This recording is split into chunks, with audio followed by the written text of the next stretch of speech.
Bonjour à tous, aujourd'hui notre sélection est un article de la BBC sur l'évolution de la migration des sardines en Afrique du Sud.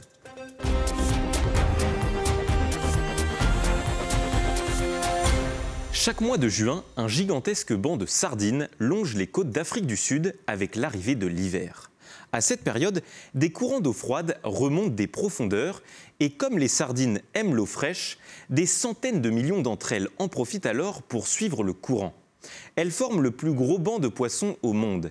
Il s'étend sur 7 km de long pour 1,5 km de large et atteint 30 mètres de profondeur. Les chercheurs tentent de comprendre ce phénomène car les sardines agissent de façon apparemment incohérente. Le courant qui longe la côte les place dans une zone dont elles ne peuvent s'extraire. Elles sont alors à la merci des prédateurs qui les dévorent. Pourtant, chaque année, elles ne changent pas de stratégie. Ce comportement interroge les scientifiques parce qu'elles ne semblent chercher ni climat particulier, ni lieu où pondre leurs œufs.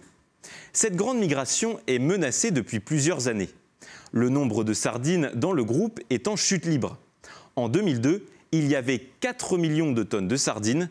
En 2018, ce chiffre a été divisé par un peu plus de 4. Autre élément, peu à peu cette migration s'est fait plus tardive. Entre 1946 et 2012, les premières arrivées ont été retardées de 1,3 jours par décennie. En cause, le changement climatique qui réchauffe les eaux des océans un peu plus longtemps. Cette situation déstabilise la chaîne alimentaire de l'océan dont la sardine est un maillon essentiel. Avec l'effondrement du nombre de sardines en Afrique du Sud, le régime alimentaire des dauphins a totalement changé entre les années 70 et les années 90. Les prédateurs n'ont plus leur fête de la sardine.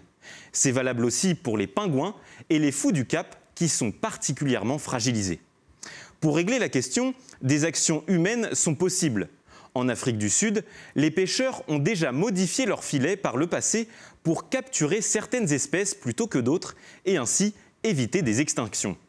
Mais dans ce cas, une étude devient nécessaire pour comprendre la migration des sardines en Afrique du Sud et proposer une réponse adaptée.